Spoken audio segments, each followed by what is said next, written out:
Hello, seekers and confessors, and welcome to the Sword of Truth podcast, the chapter-by-chapter reread of the Sword of Truth series with a cacophonous maelstrom of mead on this side. I'm Nate, and I'm here with my two time-traveling companions, Jade and Aaron. Hello! Hi. And today, we're going to be pretending everything is normal, cool, and good while we read through part 2 of Dead of Bones. DoB. DoB. Affectionately known as DoB. I was just thinking about how you could also read my two time traveling companions in a different way, and it would be like two time traveling companions, like they're two timing people. And they're just traveling companions? Yeah. Yeah, we've gone on 3 trips now, so they're my 2-time traveling companions. Oh, I see. Oh, no. 2 times. But there's also two timing people, Aaron's like people who are the- doing bad Yeah. things. That's wherever you put the emphasis, completely different phrase. Yeah. My 2-time traveling companions. Okay, sorry. Hey, words are cool. Fun. Ah! For those of you reading along, this will cover pages 31 to 90. And then for those of you who listen to the audiobooks, it'll be from minute mark 33 minutes, 30 seconds to about an hour and 2 minutes. Unless you make it really fast or really slow. Yeah. The other problem with what I just said, and I realized this just now, is that depending on the size of text you have, because I have the digital edition. Everything's subjective. Right? So it's a part of Dead of Bones. It's after the beginning and somewhere before the end, roughly on the front half. Y'all are smart. You'll figure That's it about out. where we are. Yeah, it's if you were to break the book up into equal parts, we think it'd be roughly 7. So Yeah. go to where you think the 7th is. That's what we're doing today. Go to the second 7. Oh my god. Okay, here's what you want to do. You got to get in your car. You got to go to the store. You've got to get the little electrical plug, the one that doesn't multiple quite boxes fit your forming TV. on the screen. Yeah, then you've got to splice that and then plug it into. I don't know what I'm talking about. Shall we get into it? Question mark, profit.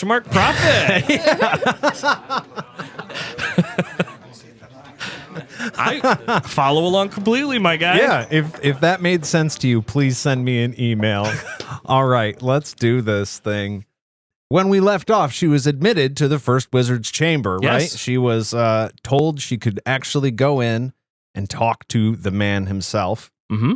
After, of course, we see the nobleman lose his head and be taken out by his buddies. Well, Nobleman. I think he lost his body. Nobleman. He had his head. He lost his body. Oh, yeah. Yeah. Well, his buddies had his head. True. We haven't seen the body. We don't know what happened. That's what I mean. Yeah, we don't know where the I think body the problem is we've finally figured out, yes, you can, in fact, be in 2 places at once. But you're not going to be alive to do so. You might so, not be happy about it. Technically, you're in 2 places at once, but you're also nowhere. Yes, that. Nah, he's in hell. Well, Abby enters the first wizard's chamber, and inside is pure chaos. It stinks, it's loud, it's messy, and it's full of people who are already talking to the first wizard. All, by the way, at the same time. I didn't pay attention to what they said about most of the smells, but they talked about food. And so, I mean, Yeah. it might not be all bad. There was some specific, I believe sausage was thrown in there at Yeah, some point. some There kinda, was definitely meat. sausage mentioned. This is the front cover is what I'm thinking, with food just kind of haphazardly placed wherever, because Yeah. this is a very lived-in space we're walking into. Well, and I mean, look, he hasn't been officially name dropped yet, but we know who this is. Yeah. It makes sense that there's food Food is a thing. all over. Oh, hell yeah. Yeah. You never know when someone's going to get hungry. There's food. It's a little messy. And part of the mess that includes is a trail of blood Mhm. that was left by the newly headless noble while the sorceress tells her to just ignore everything else and everyone. Everything is cool and good. Just talk to the first wizard like normal and he'll hear you. This is absolute insanity. Like, I'm glad you mentioned that, because Abby is also dumbfounded at this. She's like, what the fuck do you want me to do now? Just talk to him. because, you think that you're going in for a private meeting and it's not. Yeah. Obviously, there's a ton of people there. And initially, you obviously you think it's because he's super busy, and he is. There's a ton of people in here. But this is not efficient. You can't, yes, he's a very capable person, but nobody's getting full attention here. This is not good. Not a good situation. Wildly stress-inducing, yes. I've got to imagine. Yes. And she was warned this is what it was going to be. I get that it was 15 seconds ago she was warned. So I completely understand and sympathize with the initial confusion, but this is the first wizard.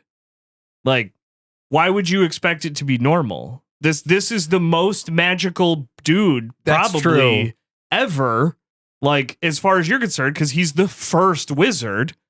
Don't have expectations of normalcy. Yeah, she made some assumptions about what was going to go down, and this is completely different than she was hoping. And this is why everyone doesn't get to come in here. Yeah, that's true. Again, I get the initial, oh, this is weird.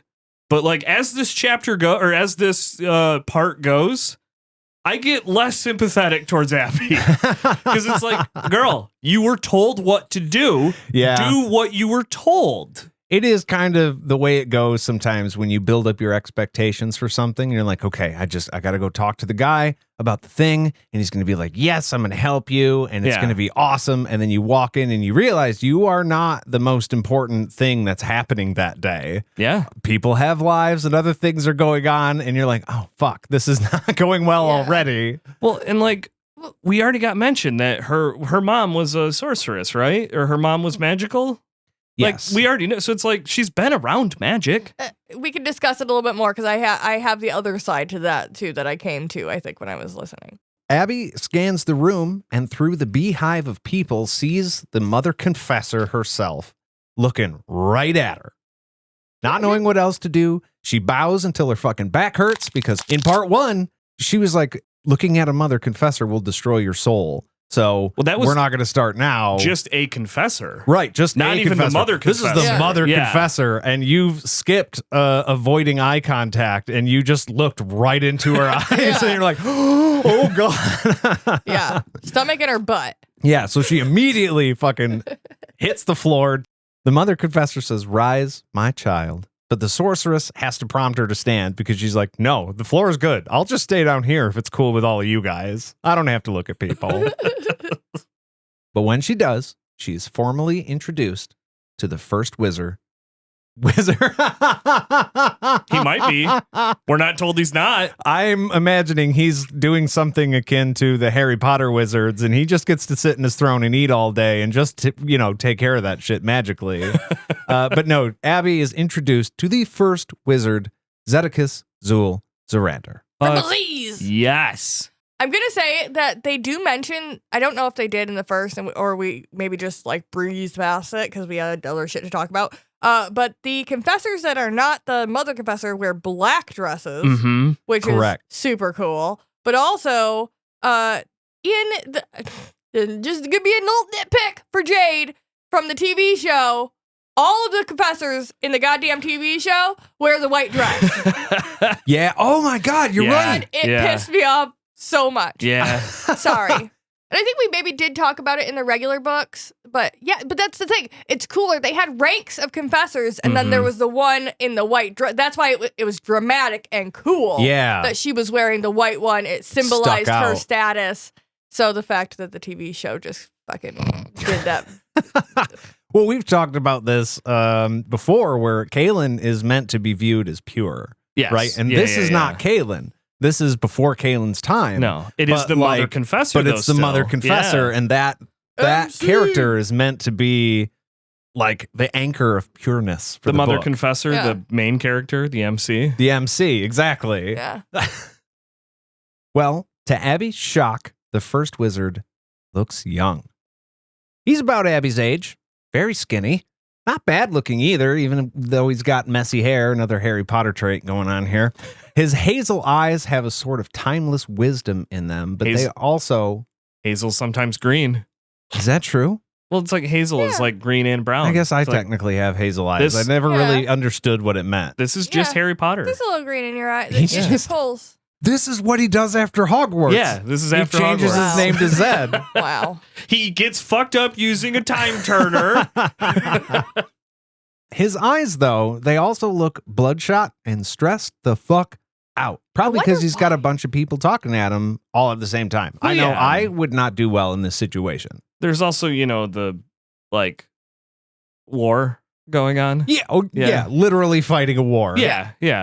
And the last little detail that we see in Zed's description here is that he is holding the blonde lock of hair that had been in the nobleman's hand. So I like that we're seeing young Zed. I don't like the weird hair stuff that's going on. No? I like the sack talk from part 1. I'm not caring for the hair stuff. Why so why do we need to be weird? weird about hair? Why are you so weird? Okay. I think it's supposed to show you just that you should be paying attention. Agreed, but it's like it's probably not so simple as yeah. I don't know, because you assume that he just got pissed off at that dude and was like, dead! But now also we see that there's 50 people in here, so he would have done that in front of a whole bunch of fucking people, so...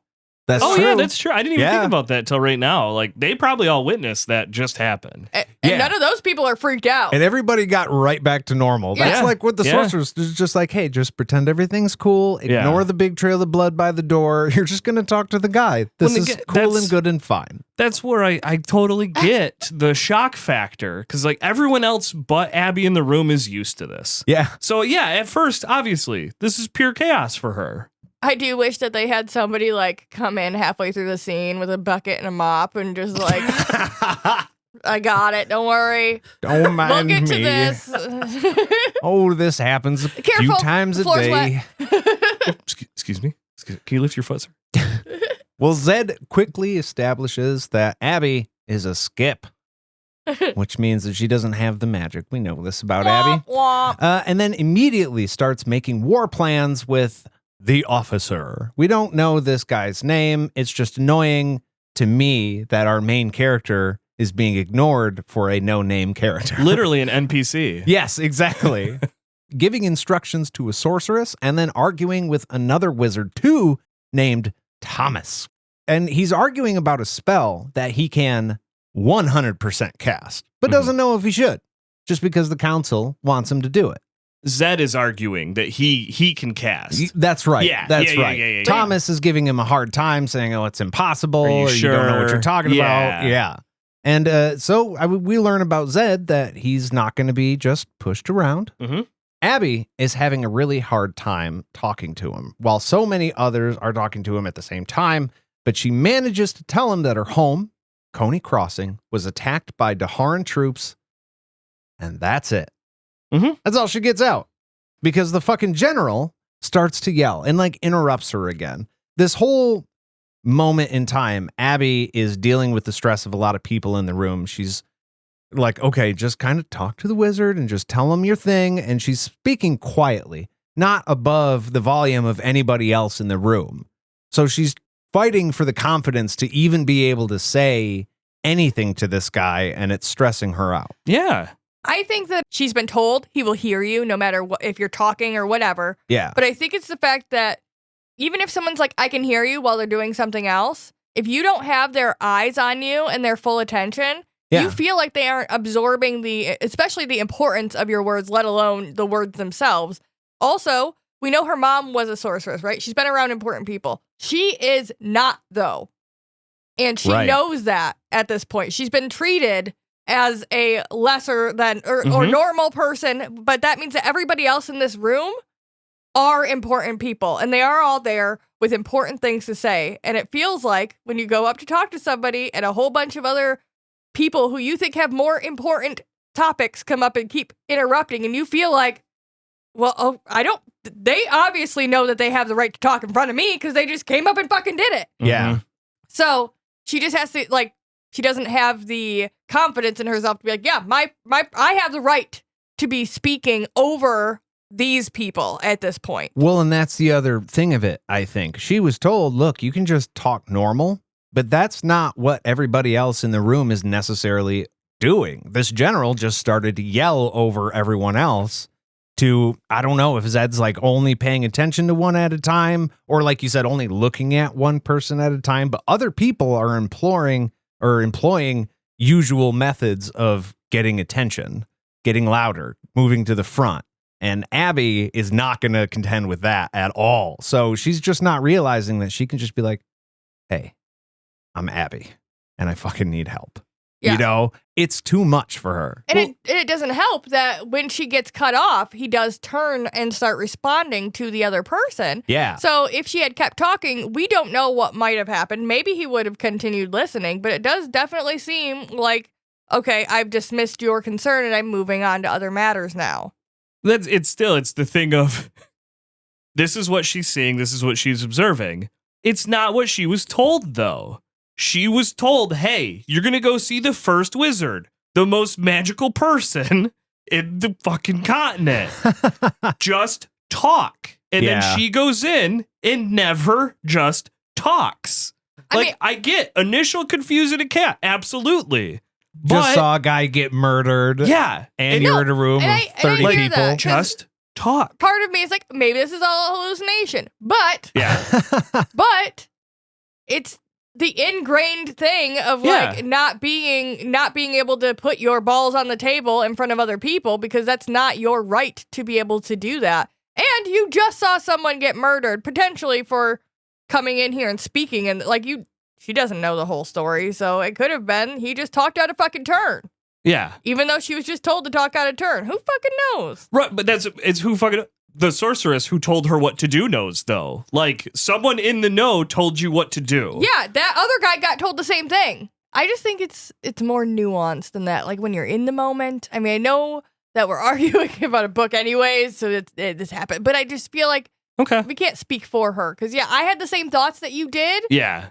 But then, as I was thinking about it, I was like, if I was standing in that fucking spot, probably act the same way. Yeah, I'm very much armchair quarterbacking on Monday morning going, they should have done this. This is a never-ending story all over again. You guys are screaming in the attic, just talk to the wizard! And he's just not doing it, Back in my day, people just talked when they were told to talk. Okay, I do think it's more nuanced. And if I was in her shoes, there's a good chance I would react the same way. And we would be like, just fucking talk, Aaron. Yeah. And I would agree with you. Well, when the general interrupts Abby and starts to yell, he does so by saying that they must hunt down and kill every person working for Panis Raw, and is upset that all Zed wants to do is unleash the underworld itself on them, if that's even possible. Wink. Yeah. Seeing as we just left this conversation about Thomas and the other guy questioning if Zed can do something, and then Zed is like, no, I can 100% do it, and then they go, we can't unleash the underworld. I know what the fuck's going on, guys. Yeah, the spell is to unleash the underworld. Well, I mean, and we know that historically in a Good Kind book, anytime somebody says, is that even possible? It's probably going to happen in the course of the book. Yeah. And also, like that tradition, we have a tradition of our own here, and I think it's about time to uphold it. I think it's time we take a little beer break. I didn't want to interrupt, but my glass is empty. Well, you can't have that. No. And we can't. In my power as a wizard, do grant your request. Hey, dude, to fill your beer glass. Careful, dude. There's actual wizards around here. Does that mean that you're going to get up and go get them? Yeah, you're going to get up and go get them? Let's not get carried away. Is it a you buy, I'll fly type thing? I mean, if you'd be willing. Can you make me fly? Yeah. Yes, I can. All right, we are going to take a little break, and we will be back. I don't know why that was hard to say. Right after this. Well. Oh, hey, Aaron. What did Maggie pour up for us today? Today, we have Adesanya. Nope, said it wrong. Adesanya. Nope, you had it right the first time. It's the confidence. It is a mead from Adesanya Mead and Microbrewery, and it is shiftless when idle. Passion fruit mead with natural vanilla, which is the plant, which is a good thing. Yes. Yeah. And it is 8%. alcohol by volume. And they have nothing. There's no sweet little blurb. Oh. Well, hold on. There's no history. And you want to know why? They're telling you right now, don't need it. This is mead and this is good. You know what? Speaks for itself. Here's what they tell. Here's what you need to know about this mead. Share, sip, and enjoy. That's all. So let's give it a go. Oh, it's got a good smell first. Holy shit, that is so good. It has an interesting smell. I don't know that everyone would find that good, but it does have an interesting smell. I will say the passion fruit, which I guess in reality, I really don't know what passion fruit tastes like. But if it tastes like this, then I'm a big fan. Well, that's passion fruit with vanilla and honey, it being mead. But yeah, we've had, I think Perrin does a good passion fruit goza. But guys, that's true. I don't want to talk about other breweries and other beers right now. No. Because this deserves 100% of my attention. This is fantastic. We were looking for meads for this run through, and I found this place just 3 doors down from our local game shop. So while I was there, I was just like, well, we're going to go and grab some of these for the show. And I had one beer while I was there, or one mead. And I am so glad that I found this place. I will be going back there several more times, for sure. So hold on. I found a secret message. If you are reading this, smile, because you are freaking awesome. Aw.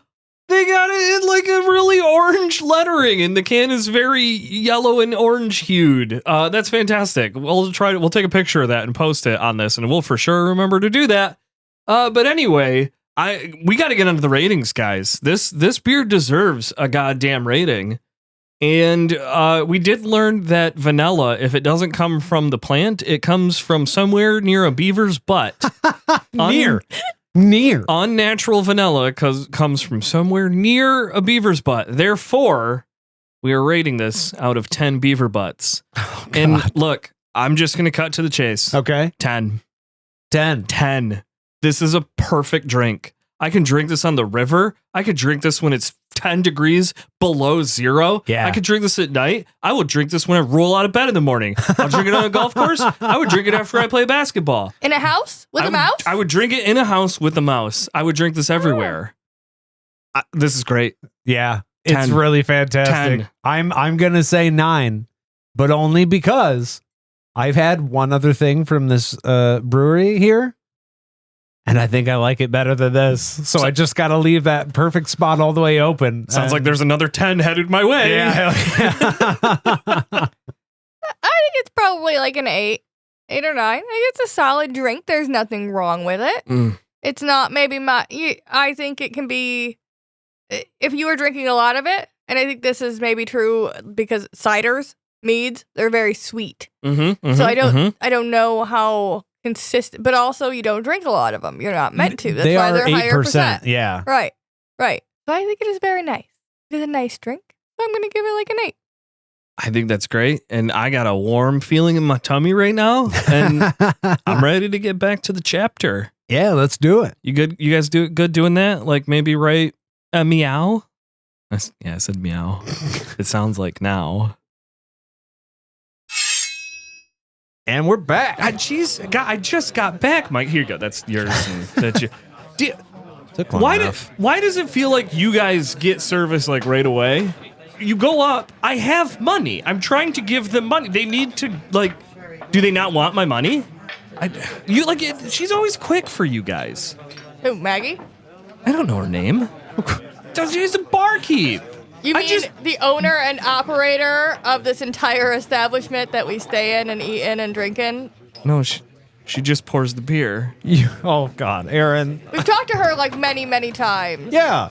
Not with me. We're like old friends. Well, you were there. Dude, we've been here like a whole day. Well, I've been here a whole 8 days. You guys are gaslighting me.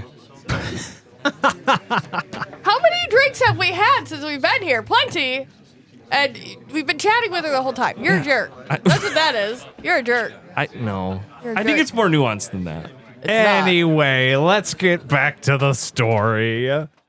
The sorceress tells Abby that if she's lost her nerve, if she can't speak up and talk to the wizard, then she will just escort her out.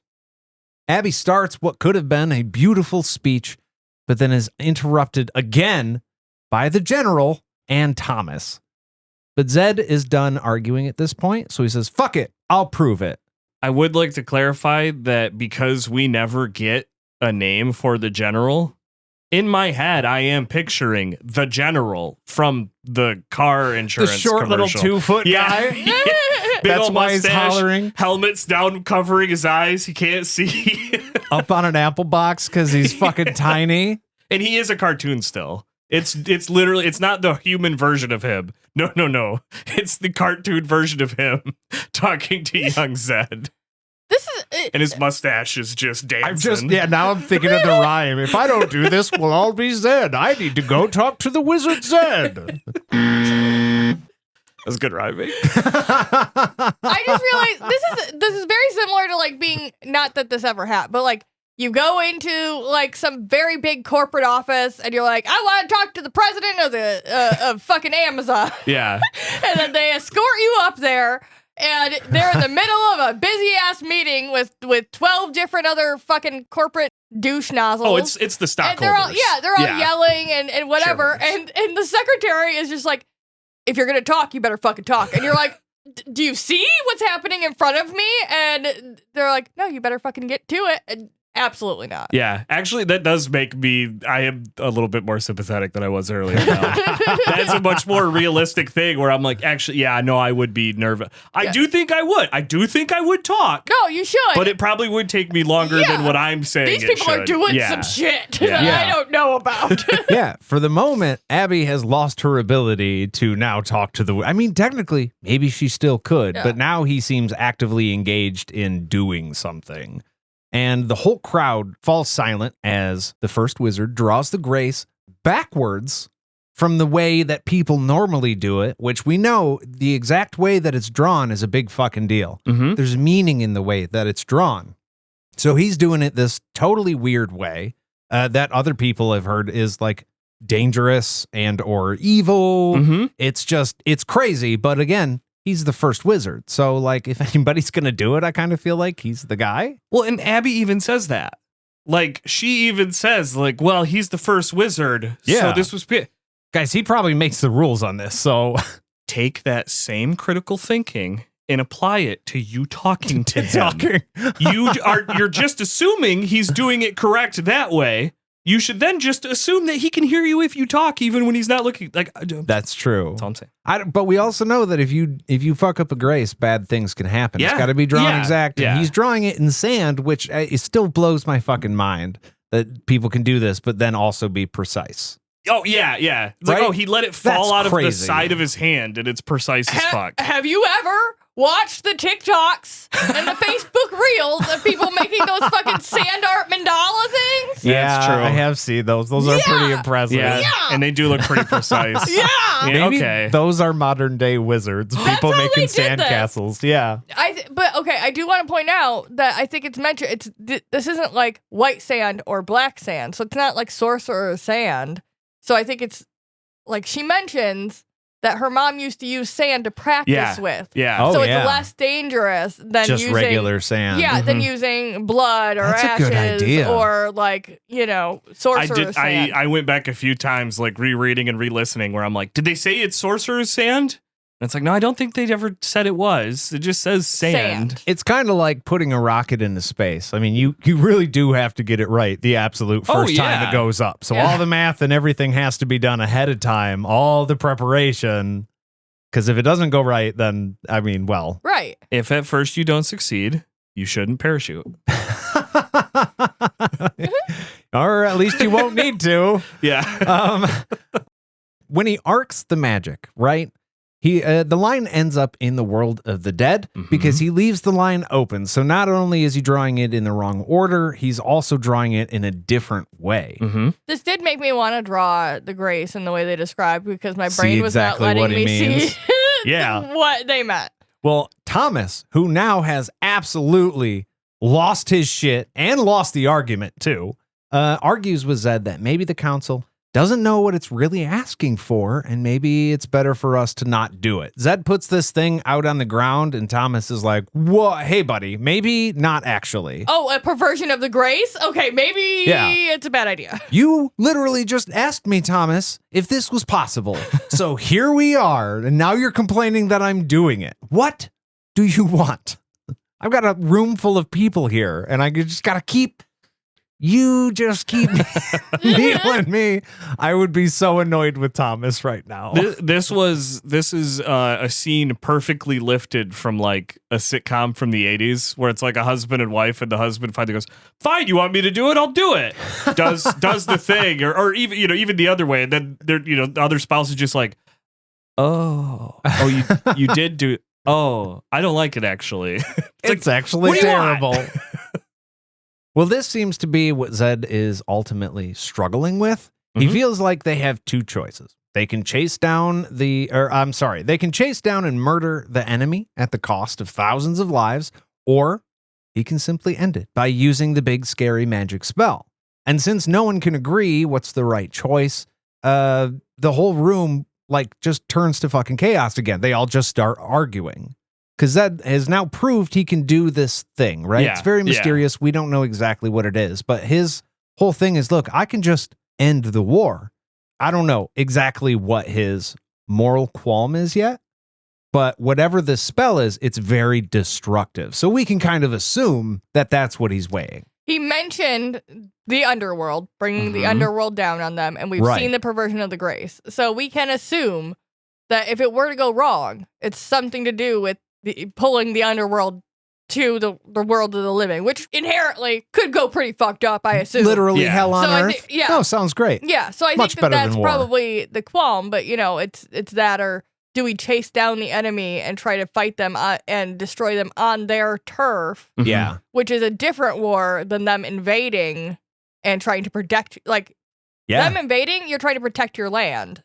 Going into their land is a whole different thing. Well, I think that's what the general is arguing, right? Yeah. You go in, you kill everybody, you lose a bunch of guys, or you wait, you bunker down, they come in and kill a bunch of your people, and, hopefully you fight them off.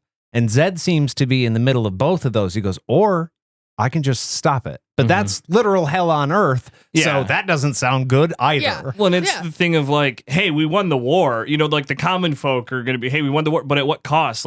Our leader used zombies. I don't like our leader anymore. Right. I don't try, it's that's a valid concern. Yeah. But, but you have an answer.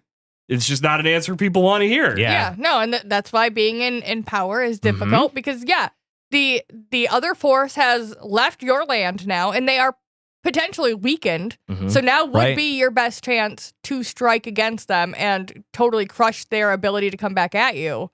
But in doing so, you're continuing the war that just ended because they left. Right. Nobody's fighting right now. Right. There's no preservation of that. Yeah, your people are safe. None of your civilians are now being murdered because of this. Did you guys draw any parallels between this and the argument for using nuclear weapons? Hey, we can win the war, but we got to drop a couple of nuclear weapons. You know what? I hadn't considered it in those terms before, but I mean, I think that's what it is. Yeah, I don't think my brain had fully gone to that. No, parallel. I just thought of that right now. Yeah, or at least that's what the perceived. Yeah, that is definitely the idea of we could kill a lot of stuff, potentially kill the whole world, maybe, and end things, or we could just keep fighting, or we could just leave it alone and hope nothing bad happens from now on.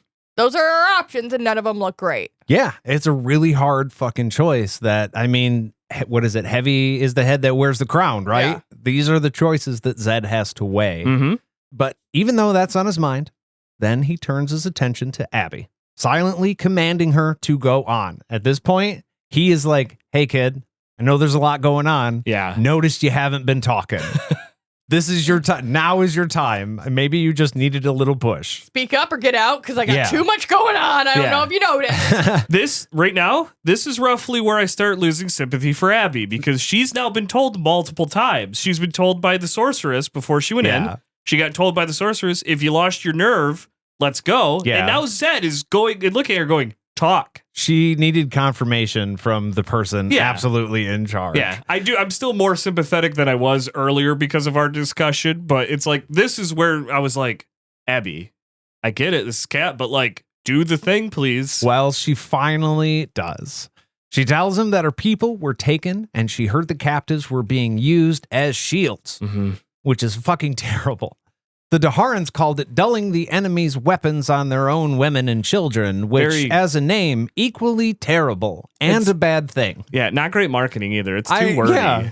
Oh, they call it dulling the old weapon and walking over the horge and doing the thing in the blob or whatever. And it's just like, why so long? Oh, you mean that classic technique of dulling the enemy's weapons on their own women and children? Oh, yeah. I think it's less about it being like a punchy word and more about that's a terrifying thing to hear. Like, oh yeah, they're talking about it like marketing. That's what they're calling it to each other. And you know, if any of the enemy hears that and they know that that's their method, that's fucking terrifying. Yeah. Oh yeah, human shields. That's a hell of a fucking strategy. And you know, I did actually think about this a little bit.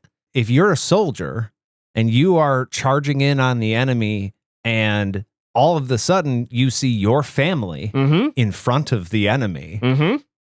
I mean, you're not going to want to kill your fucking family. And if to be very, very cynical, if it's not your fucking family, but you still have to kill the enemy.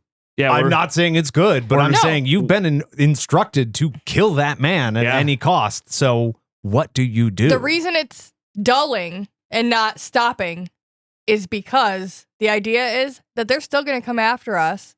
They're going to kill these people because they want to kill us so bad. And they're going to be tired out and emotionally drained. Yeah. And all of the, and hurt. In fighting their people. You found out that the person that you now share a bunk with killed your wife because that was the human shield he went through.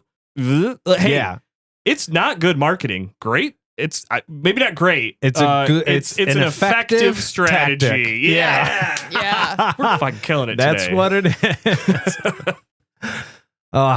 Well, I mean, I guess I don't really need to elaborate much more on this. If the army attacks, all of her people are going to die. Right? Most of them have already been taken. Everybody that's left is not exactly a soldier. So it's not going to be fucking good. Zed has to do something now. I do want to say that Zed makes a very, very clear point that the people who, like, her little town is part of a bigger like city or I don't know what the fuck they call it, you know, Henderson Reach. Henderson Reach, you know, and that the representatives of that area chose not to be in the Midlands, like, fight against the Daharans. Yeah, I think very, they were very similar to tried to choose neutrality. Yeah, very similar to what is happening in the other Sword of Truth books, where some people were being like, "No, we don't want you." Richard was like, "Make a fucking choice, or we're not going to help you out." Yeah.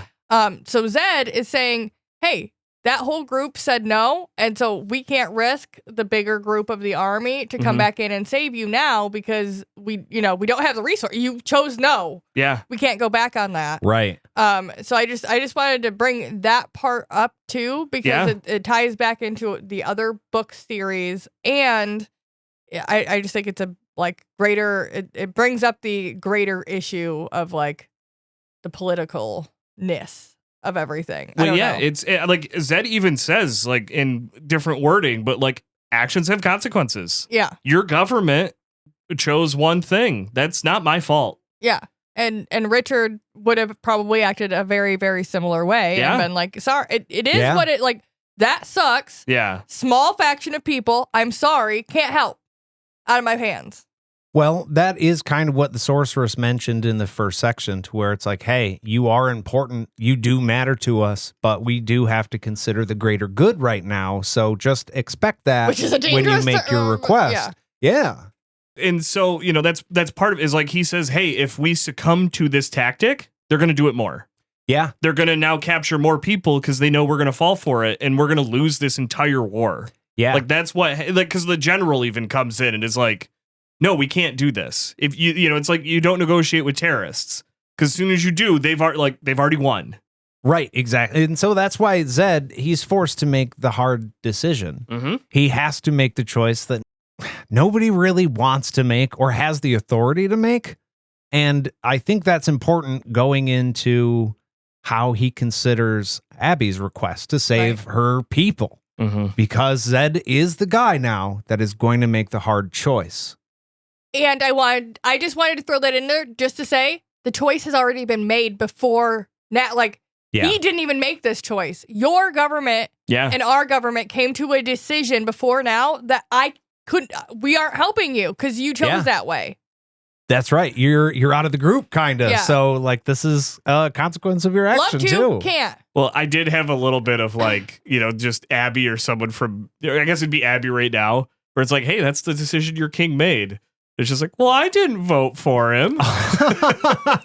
Not my king. And with that, I wasn't going there. I was going more Monty Python. Like, your king says so. Oh, I didn't vote mean for that him. in the most lighthearted and non-meaning way absolutely possible. Hashtag. I'm not saying Holy you shit. do. I'm just saying I think we need to have a drink now. Yeah, definitely. You know what? Why don't we do that? We are going to take a little break, and we will be back right after this. Can one of you guys go get it this time? I would love to go chat with her. Okay. Hey, Maggie. Could we get 3 more, please? Thank you, dear. What the fuck? She's real sweet. You just gotta talk to her. Look, I get you guys are saying that I need to be nice to her, but I have been. I tell her she looks great every day. Oh, God. Aaron. And I'm trying to help. Like, tell me I'm wrong. She would probably get more tips if she smiled more. No, Aaron, buddy. Okay, No. here, listen. Also, she has a reason to not smile at you. You're a dick.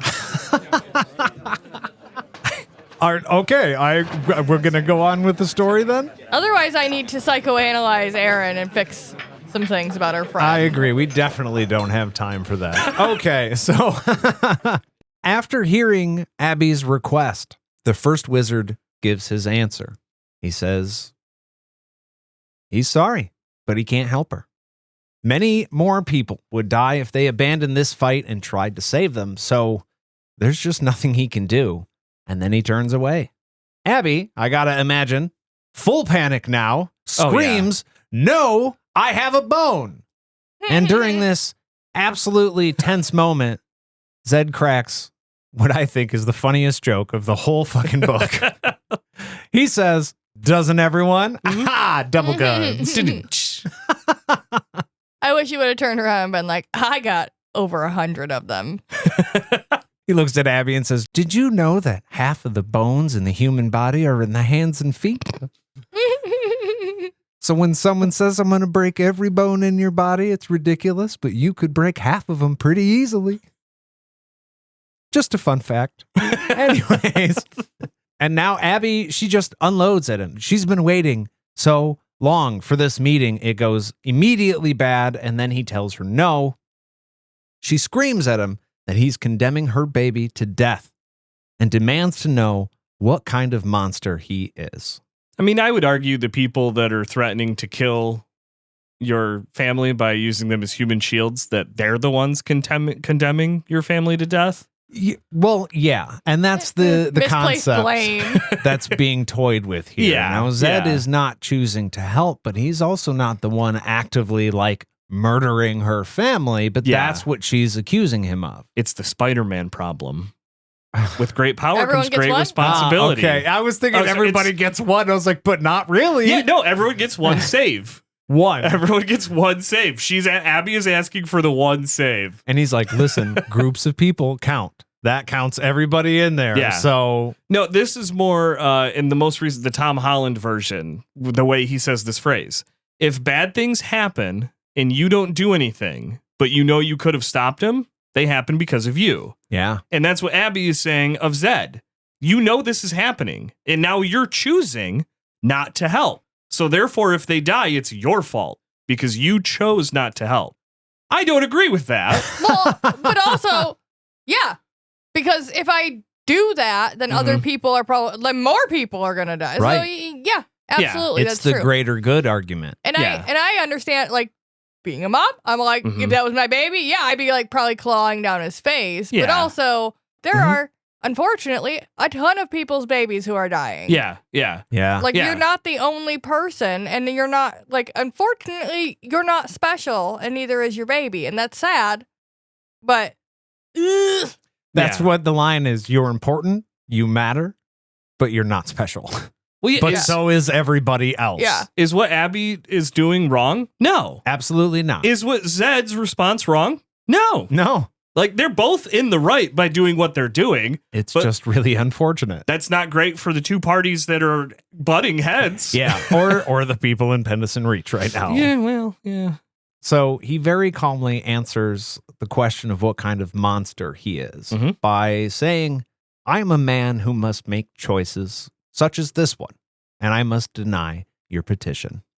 She begs and repeats that she's got a bone debt, but he simply says, hey, can't be paid right now. Well, It's now just- I have a bone to pick with you. I'll just take the one in your pinky. Do you know why? Do you know why I think Zed didn't respond to it? Is because she said bone debt, not debt of bones. That's why I was like, you didn't say the title said of the it book. Didn't say the backwards. title. Yeah. This is unimportant. Zed's waiting for the title of the book to happen. You didn't say the thing. She did not run up to him and go, Dob! Stop. Dob! That's what That's she should going have to done. sound She so should bad have when I w- cut that later. She should have walked into the room just waving her bag, Yeah. screaming, Dom! Dom! Just holler in the name of the book, and then he would have known, oh, this one's important. Yes. Yes. You might be the mother confessor, but I'm the main character, bitch. Well, the sorceress starts to pull Abby towards the door, but she breaks away and runs out of the room crying. She failed. He wouldn't help her. And now her daughter is going to die. Not great. Not a great end. No, it's super fucking sad. I want to clarify this is where you chose to end this part. I want you to feel bad right now, Aaron. Wow, well. I just, I have hope because she has been our only main character so far. True. Yeah. And the book is called Dead of Bones. So I do feel like while it's not the happiest place to leave it, it is safe to assume we will have more of a resolution than this. Yeah, Game of Thrones taught me I can't trust this kind of stuff, though. I mean, It might be bad. Personally, I think that once she shows Zed her dumb fucking jug that she made, everything is going to be She resolved. should have led with the jug. She should have Why led did with the she- Put the jug. bone in the jug. Why didn't you put your sack on the table, Abby? She should have sacked up. She should have. Yeah. You've been Yeah. carrying the sack around. Yeah. Show off your sack. If you got a nice sack, show it off. I did want to bring up too. I missed it in the notes earlier, but we get a little bit of like a life lesson from Abby's mom, because when they talk about Abby being a skip, there's this little scene of Abby questioning like why did her mom do all these nice magical things, even though she never got thanked. And Abby's mom said, like, hey, you shouldn't expect thanks when doing nice things. Like, that can lead to you doing it for the wrong reasons. It can lead to you turning into a miserable person. Yeah. And it's like, that was nice. I do, like, sometimes we bring up that we don't like how Terry likes to throw life lessons in there because we don't always agree with them. But this one, that's a good one. You're right. It's one of those, it's nice to be nice Mhm. and to have people be nice to you Mhm. kind of lessons. But yeah, it's a good reminder. Yeah. Well, and also a reminder that if you know somebody, this isn't explicitly said, this is just my brain, but if you know somebody who does nice things and repeatedly is expecting something in return or expecting praise for that, maybe they're not doing it for the right reasons. yeah. And just keep that in mind. It's not like a call to action. It's just something to note. That's all. I just wanted to bring that up. No, So that's a really good point. had I'm that glad thought you brought earlier. that up. Yeah. If you wanted to let us know what Abby should have done, you can write in your journey books to podcastatt@gmail.com or visit us on patreon.com/podcastatt and join a tier of any amount. We sure would love seeing you there. If that's not your They're style, happy tears. yeah, you can always follow us on any of our social medias. And I would like to thank everybody for listening, and we'll see you real soon. Bye.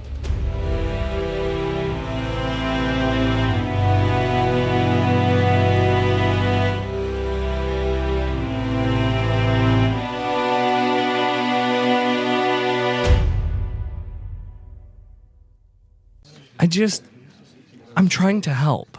I'm trying. No, Aaron, no. No, because here's the thing. I'm not looking for thanks. Here's how you can help. Why do I always have to pay?